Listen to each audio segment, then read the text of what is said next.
আল্লাহ বললেন ওয়া আওহা রাব্বুকা ইলান নাহাল, আমি মৌমাছির কাছে মেসেজ দিলাম, সিক্রেট মেসেজ, আনিত্তাখিযি মিনাল জিবালি বুয়ুতা, তোমরা পাহাড়ের মধ্যে তোমাদের বাড়ি বানাও, মৌচাক বানাও, ওমিনাশ শাজার, গাছের মগ ডালে, বড় বড় ডালে তোমরা বাসা বানাও, ওয়া মিম্মা ইয়ারিশুন, উঁচু উঁচু জায়গায় মৌচাক বানাও, যাতে করে গ্রামের ছোট্ট ছেলেরা ঢিল মারতে না পারে। কোন সুবহানাল্লাহ। মৌমাছির আল্লাহ শিখাই দিছে। নিচু জায়গায় কোনদিন মৌমাছির বাসা দেখবেন? নিচু জায়গায় সহজে নাগাল পাওয়া যায়, ধরা যায়।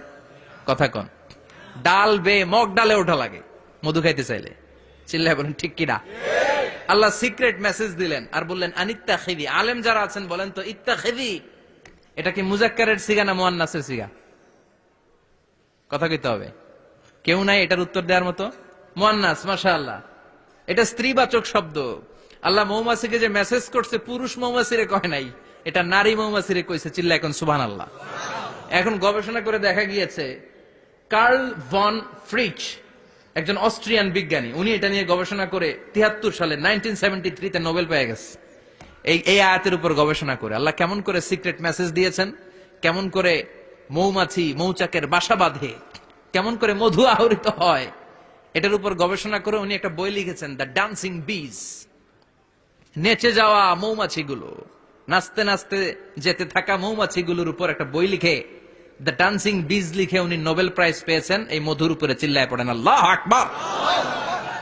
এখন কোরআনের আয়াত থেকে বোঝা গেল আনিত্তাখিযি মিনাল জিবালি বুয়ুতা, আল্লাহ নারী মৌমাছিকে বলেছেন মৌচাক বানাও, তোমাদের মধু রাখার জন্য বাসা বানাও। কার্ল ভন ফ্রিচ গবেষণা করে পেয়েছে মৌচাকের বাসা বানানো হয়, মধু আহরণ করা হয়, যেই মৌমাছিটা নেতৃত্ব দেয় এটা পুরুষ মৌমাছি নয়, এটা হলো মহিলা মৌমাছি। কোন সুবহানাল্লাহ। পুরো মৌচাকের মধ্যে মধু আহরণ, মধু নেওয়া, পুরো প্রসিডিউরটা সারার জন্য কোন পুরুষ মৌমাছি লিডিং দেয় না, লিডিং দেয় একটা নারী মৌমাছি, স্ত্রী মৌমাছি। এজন্য ইত্তাখিয, ম্যাসকুলিন জেন্ডার ইউজ না করে আল্লাহ বলেছেন ইত্তাখিযি। নারী মৌমাছিকে আল্লাহ অ্যাড্রেস করে বলেছেন যাও মৌচাক বানাও আর এটার মধ্যে মধু আহরণ করো। চিল্লায় পড়েন আল্লাহু আকবার। আল্লাহ বললেন ইত্তাখিযি মিনাল জিবালি বুয়ুতা, পাহাড়ের মধ্যে ঘর বানাও, মিনাশ শাজার, গাছের বড় ডালের মধ্যে ঘর বানাও, ওয়া মিম্মা ইয়ারিশুন, উঁচু উঁচু জায়গায় ঘর বানাও। উনি গবেষণা পেয়েছেন এই মধুর মধ্যে অসাধারণ কিছু ন্যাচারাল অ্যান্টিসেপটিক আছে। কি আছে? Natural antiseptic. এটার নাম হচ্ছে প্রপিলিস।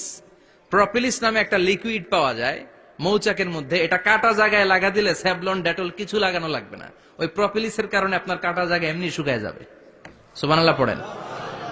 দ্বিতীয় বিশ্বযুদ্ধে রাশিয়ান যত সৈনিকরা যুদ্ধে আহত হতো, ওরা আলাদা করে অ্যান্টিসেপটিক খাইতো না, ওরা মধু আইনা লাগাই দিত আর সুস্থ হয়ে যেত। সুবহানাল্লাহ পড়েন। নিউজিল্যান্ডের কিছু বিজ্ঞানীরা আবিষ্কার করেছে মৌমাছির হুলের ভিতরে রেমেটিক ফিভারের অ্যান্টিবায়োটিক আছে। অনেকের বাত জ্বর হয়, বাতের ব্যথা থাকে না? থাকে, মুরব্বীদের বেশি হয়। ওই জায়গার মধ্যে যদি আপনি মৌমাছি এনে ঢুকাই দিতে পারেন, মৌমাছির হুল লাগাই দিতে পারেন, ভালো হয়ে যাবে। মৌমাছি যখন হুল ফুটে আরাম লাগে না অনেক? খাইছেন? কামড় খাইছেন? হ্যাঁ, মজা লাগে। তো নিউজিল্যান্ডের এই গবেষকরা এরা আবিষ্কার করেছে যে মৌমাছি যদি হুল ফুটিয়ে দেয়, ওইখানে বাতের ব্যথা থাকলে, বেদনা থাকলে এটা ভালো হয়ে যাবে। আমি নিজে দেখেছি, বিবিসি একটা ডকুমেন্টারি। ইজিপশিয়ান একজন ফিজিশিয়ান, চিকিৎসক, উনি ওনার বাতের ব্যথায় আক্রান্ত যত রুগীরা আছে ওদের গায়ের মধ্যে মৌমাছি এনে এনে নিজে নিজে হুল ফুটায়। রুগী চিৎকার মারে, ও মাগো, ও আল্লাহ গো, কিন্তু একদিন পরে ব্যথা নাই, আর কয় ভালো হয়ে গেছি। সুবহানাল্লাহ কইবেন না? তো এজন্য এই কার্ল ভন ফ্রিচ 1973-তে দ্য ডান্সিং বিজ লেখে গোটা বিশ্বকে তাক লাগিয়ে দিয়েছে। তার গবেষণার প্রতিটি পয়েন্ট কোরআনের আয়াতের সাথে মিলে যায়। চিৎকার করে পড়েন আল্লাহু আকবার। এই যে আমরা মধু খাই, এই মৌচাকের ভেতরে অন এন অ্যাভারেজ অ্যারাউন্ড 60,000 মৌমাছি থাকে। 3 ভাগে, একটা হচ্ছে কুইন বি, একটা মেল বি, আর একটা হচ্ছে ওয়ার্কার বি। একটা থাকে রানী মৌমাছি, এর নেতৃত্বে সবাই চলে। আর একটা থাকে মেল বি, পুরুষ মৌমাছি, বংশ বাড়ানোর জন্য এদের কাজে লাগে। আর সব হচ্ছে ওয়ার্কার বি, সবাই কাজ করে। আল্লাহ বললেন সুম্মা কুলি মিন কুল্লি সামারাত ফাসলুকি সুবুলা রাব্বিকি যুলুলা। আল্লাহ সিক্রেট মেসেজ দিয়ে বললেন গাছের উপরে বাসাবাদ, পাহাড়ের উপরে মৌচাকের বাসাবাদ, উঁচু উঁচু জায়গায় তোমরা তোমাদের বাসা বাঁধো। সুম্মা কুলি মিন কুল্লি সামারাত, এরপর এলাকার যত মিষ্টি মিষ্টি ফুল আছে, ফল আছে, ওখান থেকে রস নিয়ে আসো। সুবহানাল্লাহ। পুষ্পরস সংগ্রহ করে মধুগুলো, এটার বলে sweet nectar. They collect the sweet nectar from the flowers. এবং মধুর মধ্যে এত চমৎকার জিনিস থাকার কারণ হচ্ছে মৌমাছিগুলো ওই এলাকার সব ধরনের ফুল, ভালো ভালো সুগন্ধযুক্ত ফুল ফল থেকে রস নিয়ে আসে। তো ওই গাছগুলোর মধ্যে বনাজি গাছ আছে না নাই? ঔষধি গাছ আছে না নাই? এজন্য মধুরে বলা হয় সব রোগের ঔষধ। যত বনাজি ঔষধি গাছের নির্যাস আর পুষ্প রস আছে, সব আল্লাহ মধুর ভিতরে ঢুকায়া মধুকে আল্লাহ ন্যাচারাল ভ্যাকসিন বানিয়ে দিয়েছেন। চিল্লায়ে পড়েন আল্লাহু আকবার। আল্লাহ বললেন সুম্মা কুলি মিন কুল্লি সামারাত, সব ফল আর ফুল থেকে এই নেকটার পুষ্পরস নিয়ে আসো। ফাসলুকি সুবুলা রাব্বিকি যুলুলা, যেমন যেমন গিয়েছিলা পথ চিনায় আবার ফিরে আসো। ইয়াখরুজু মিন বুতুনিহা শারাব, এরপর তাদের পেট থেকে বের হয় শারাব। মুখতালিফুন আলওয়ানু, এক একটা মধুর কালার হয়ে যায় এক এক রকম। কোন সুবহানাল্লাহ। সরষে ফুলের মধু একটু সাদা সাদা হয় না? আমি হচ্ছি মধু খাওয়ার পোক। আমি দেশে বিদেশে যেখানে গিয়েছি ফ্রেশ হানি আমি অনেক খুঁজেছি। ইয়ামানি একটা মধু পাওয়া যায়, ইয়ামানের সাওয়াহিলি এলাকায়, পাহাড়ি এলাকায়, একেবারে কুচকুচে কালো।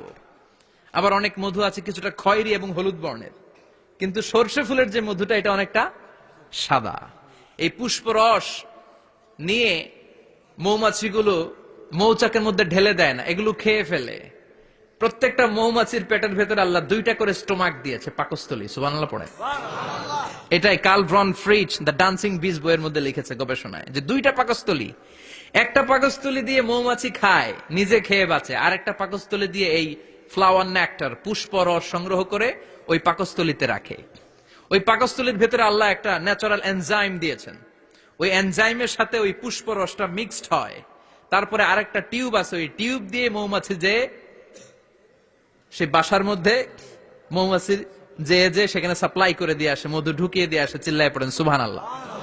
তার মানে বিষয়টা এমন না ফুলের রস নিয়ে মৌচাকের দিয়ে আসলো, ফুলের রস সে নেয়, তার স্পেশাল একটা স্টোমাকের মধ্যে ঢুকায়, সেখানে এনজাইম দিয়ে, পাচক রস দিয়ে আল্লাহ এটাকে সমৃদ্ধ করে দেয়। তারপর আলাদা একটা নল দিয়ে, টিউব দিয়ে মৌচাকের ভেতরে ঢুকিয়ে দেয়। কোন সুবহানাল্লাহ।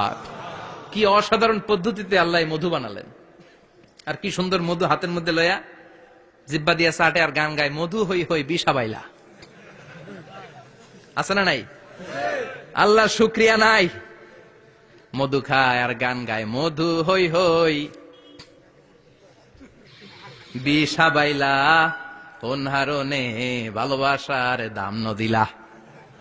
আছে না নাই? ডাকাই। তাই মধু খেয়ে শুকরিয়া করতে হবে কার? বসো, চিৎকার করে বলেন শুকরিয়া করতে হবে কার? আল্লাহ বললেন ইয়াখরুজু মিন বুতুনিহা, এটা মধু সরাসরি চলে আসে না, ওর পেট থেকে বের হয়। মুখতালিফুন আলওয়ানুহু, বিভিন্ন রঙের মধু আছে না নাই? ব্ল্যাক কালারের মধু হয়, হোয়াইট হানি হয়, অর্গানিক হানি হয়, ক্রিমড হানি হয়। কত ধরনের মধু যে আল্লাহ পৃথিবীতে রেখেছে তার ইয়ত্তা নাই। এরপর আল্লাহ বললেন ফিহি শিফাউন লিন্নাস, মধুর ভিতরে শিফা দিয়েছে কে? আল্লাহ। এজন্য বিশ্বনবীর খাদ্য তালিকার মধ্যে মধু আছে না নাই? বিশ্বনবী সুগন্ধযুক্ত ওলা মধু খেতেন, দুর্গন্ধযুক্ত ওলা কোন মধু মুখে নিতেন না। সুবহানাল্লাহ। বিশ্বনবীর জামানায় মাগাফির নামে একটা মধু ছিল, দুর্গন্ধযুক্ত। এটা কখনো বিশ্বনবী মুখে নিতে চাইতেন না। সুগন্ধযুক্ত মধু সবসময় বিশ্বনবী খেতেন। বিশ্বনবীর স্ত্রীরা এই সুগন্ধিযুক্ত মধু বোতলের মধ্যে প্রিজার্ভ করে রাখতেন বিশ্বনবীকে দেওয়ার জন্য। বিশ্বনবী প্রাণ ভরে এগুলো পান করতেন। সুবহানাল্লাহ। বিশ্বনবী যে সমস্ত খাদ্যগুলো পছন্দ করতেন হাদিসে এসেছে, বিশ্বনবী রুটি খেতেন, খেজুর খেতেন। খেজুর, খেজুর চিনেন? বালাহ, তামার, দুধ খেতেন, এই মধু খেতেন, জব খেতেন, বার্লি খেতেন, লাউ খেতেন, রুম্মান, ডালিম ফল, আনার ফল, আনার চিনেন? আনার, এই আনার খেতে পছন্দ করতেন বিশ্বনবী। মাশরুম খেতেন, মাশরুম, মাশরুম চিনেন? ব্যাঙ্গের ছাতার মতো। রেস্টুরেন্টে ইদানিং মাশরুমের স্যুপ পাওয়া যায়, এটা খাবেন। যাদের চোখের জ্যোতিতে সমস্যা, দৃষ্টিতে সমস্যা, খাবেন। হাদিসে এসেছে আল কামআতু মিনাল মান ওয়া মাউহা শিফাউন লিল আইন। মাশরুম হলো মান্না সালোয়ার মতো খাবার। মাশরুমের স্যুপ যারা খাবে, চোখের জ্যোতি যাদের কম, তাদের চোখের জ্যোতি বাড়িয়ে দিবে কে? বুখারীর বর্ণনা, কানা রাসূলুল্লাহ ইউহিব্বুল হালাওয়া ওয়াল আসাল।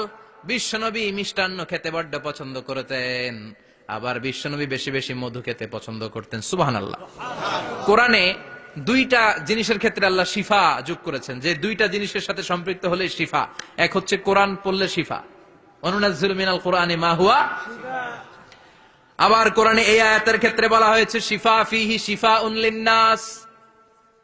এজন্য সাইয়েদানা ইবনে মাসউদ এই উম্মাকে উদ্দেশ্য করে বলেছেন, আলাইকুম বিশিফাইন, তোমাদের উচিত দুইটা জিনিস থেকে শিফা নেয়া। এক হলো কোরআন, দুই হলো আসাল মানে মধু। কোন সুবহানাল্লাহ।